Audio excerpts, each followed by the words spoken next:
Hey guys, welcome back to the channel. Yes, we're still in quarantine. It's only been a few days since the last video that we posted. You can see my hair is getting crazy long. So is my beard, getting a little shaggy here. I'll probably clean up soon, but never mind all that. I want to give you guys an update. I ended the last video, of course, which was about me sending my phone into Apple for repairs. And I told you I would give you an update, and that was on Monday, the 11th of May, and today is Thursday the 14th, and to my surprise, I got the package back. So yeah, he just dropped it off right now. It's about 10 in the morning, so really quick. Super happy about that. So now I'm gonna open it, and I assume I'll find my phone in good working order. They said they replaced it. I already received the email saying they replaced the battery. So yeah, I'll show you this little bit here to start this video. Alright, so I just want to show you, it's my little workstation since I'm working from home right now. So this is my new work desk, and believe it or not, I busted this bad boy out, this old 5C iPhone that I had. Now, I tried to put my SIM card in here and it would not fit. So the newer SIM cards are a slightly different size. However, it did allow me to log in using my Apple ID.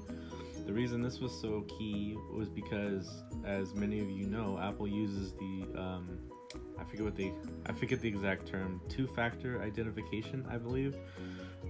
Which means, so when I want to check the status of this on the computer on my laptop, you could go to Apple support and enter your Apple ID and password, but then they wanted to confirm that it was really you, so they would send like an alert to another device that you had with the same Apple ID. So this came in really handy. I could unlock it, open that kind of message, and then it gives you a 6-digit code, and then I would type that in onto the computer. So yeah, just a little tip of advice. That's the way I worked around it.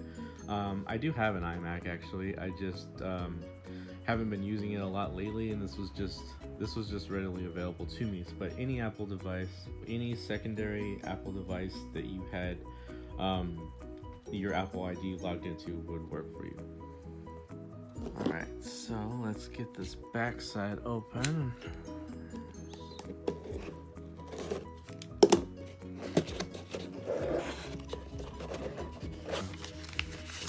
Packing list in here, I guess. Yeah, saying what's inside. This, it's like an Apple Care service. Saying they successfully repaired my product. They ran and completed diagnostic tests and performed all possible troubleshooting. Wow, all possible troubleshooting. I kind of have my doubts about that, but I get what they mean though. It's actually a nice thing that they state that at least. And they shipped me back in this. So see, look at that. Do you guys remember how much trouble I had with these like Ziploc plastic bag they gave me? They didn't use one of those. They didn't seal it either. It has the ability to. I guess it's not that important. We're just gonna see. So they did power it down. So what I'm gonna do is pop this thing out again and install my SIM card this time. Slide that back in. Great. And then now I should be able to just power it up. There's the Apple light. Great. It's coming on, and while it's doing that, let me just show you the edge. So this is where I had the problem before.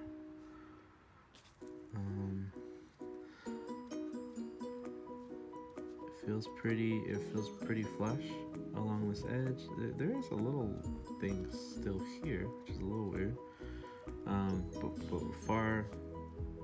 But significantly improved from before. And then this side, yeah, this feels pretty normal from before. So it's just gonna take a second here to boot up, but that seems to be it. So anyways, like I said, just want to keep you updated on this process.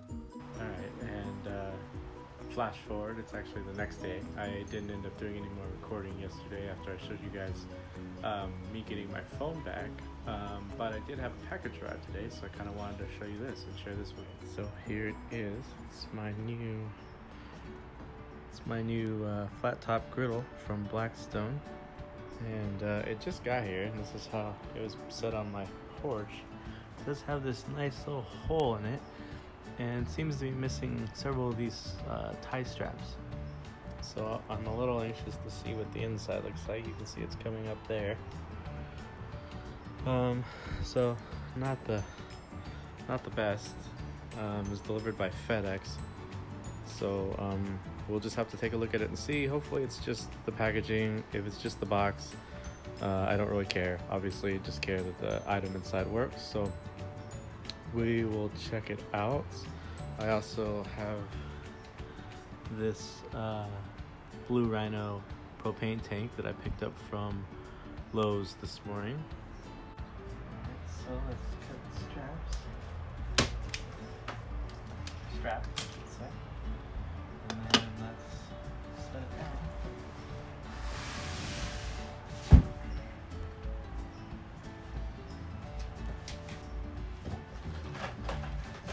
Some knobs and screws of some of the hardware. Structure manual. Looks like some more of the hardware. You can see the boxes a little beat up here. Again, not too concerned so long as the item inside is still safe and usable, functional. Looks like the side table tray. So these are the actual burners here. The igniter switch and then the on-off knobs will go here. And then the last piece, I believe, should be the griddle itself, and maybe just a few of the hardware for the legs and the bottom tray. Last but not least, this is the griddle itself. Everything appears to be good. So the bottom of this griddle is against the side of the box. They have the hole in it on the outside. I'll inspect it further, but just firsthand, doesn't appear to be any damage, so it's just cosmetic on the box. So everything should be good, so good sign. I'm not going to film the entire assembly process. I just kind of wanted you guys to see how it came, since I expressed some concerns about the shipping and about the box a little bit, but everything seems fine with it. Obviously, it's going to get banged up a little bit. I don't have a problem with that. I still do think it's weird when they ship it just in the box like you'd get at the store.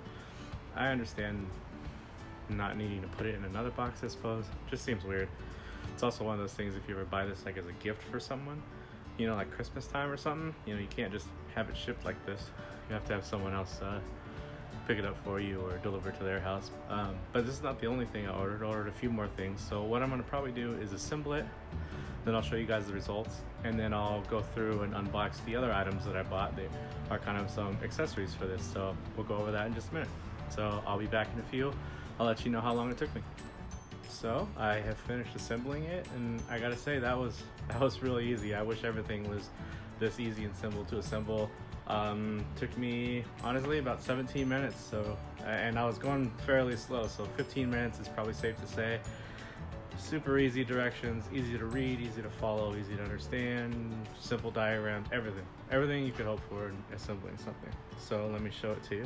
All right, well, here it is.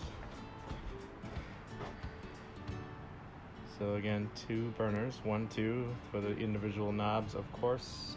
I haven't attached the propane tank yet, but here's the flat top. And I will have to season this later. I'll do a whole separate video on the usage of the griddle and getting it seasoned, etc. But pretty simple. And then here's the catch tray for all the grease and debris, etc. But yeah, super simple. So again, my concerns in the beginning with the shipment turned out to be, for nothing, which is great. Sometimes it can be a problem.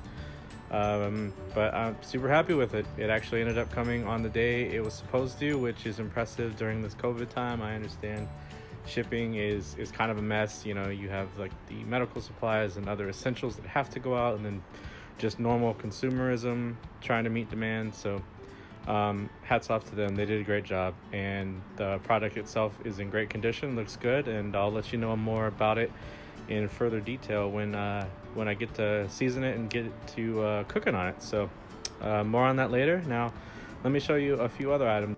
So I had ordered a few accessories off of Walmart, and this is how they came in. I haven't actually opened this yet. just cut the tape right now off this stuff. Wow, so actually I think that was it. Just a whole lot of packaging is what I got. So it's actually from Blackstone, same makers of the griddle, and it's just a little toolkit. So it's the longer spatulas, and I'll take this out for you, kind of a little chopper, and a couple squeeze bottles, which you will definitely need on this. You're gonna want one with oil and one with water. All right, so here they are. Here's my kind of little chopping blade here, and little squeeze bottles. I like these ones because they do have this little cap to help kind of, you know, keep it sealed between uses. And then here are the longer bladed spatulas, and they have the rounded edges, so again, try to help prevent this being trying to help so it doesn't. All right, and here is the other item that I bought that is an accessory to the griddle. It also came with a little bit of damage on it, but it's a butter wheel. If you guys don't know, this is a quick and efficient way to melt the butter and butter, like for example, I'm gonna butter like the hamburger buns and stuff, so I get a nice toast on them. This one is from Cuisinart, and what you'll do is you'll tuck this up here in the corner right on the griddle. Because it's got the little legs, it won't burn the butter, but it's gonna heat up from underneath. And then what you do is you put a couple sticks of butter in here, just enough so it touches the bottom part of this wheel down here, and then when you take your bread or your bun, you roll it like this, and all these little holes are going to catch the butter in here, and it's going to do a nice even melted butter roll over your bun, and then you toss it down here on the grill. So I'm pretty excited about it. It's pretty great. I actually have one more thing of accessories coming. It's actually a gift from a friend of mine, so that's on its way, but I'm not going to spoil the fun. I'll wait until it gets here and I'll show you guys how it works. Think of the grill. I like it. It's nice. Now you can make carne asada tacos. Yeah, we can make some tacos. There's even a recipe I want to try out to make fried rice. On a grill? Yes. So kind of excited about that. And then breakfast foods, lots of pancakes on here, and bacon and eggs and like omelets and I like pancakes. toast and basically everything. I do cheesy toast. You do all kinds of stuff, so it's gonna be exciting. You do the Yeah, sure. throw the food in. Yeah, whatever you want. I can't. And the grilled shrimp. Like the ones on the skewer, because the skewer fit nice on. Yeah, you can do the kebabs and not worry about them falling through the grill Yeah. and losing them to the coals. And because it's a griddle, like when you do the garlic butter, it'll actually like sit on it. Do the meat for tacos and the tortillas all in one. Right, yeah, Miracle, what do you think? Look, me and Snake got a butter wheel. Yeah, I think he approves. Butter you up. Alright guys, well, thank you as always for watching. Appreciate you tuning in, and check out our next video and I'll show you guys the first food that I'll cook on it. It's going to be some carne asada, so look forward to that. Until next time, bye.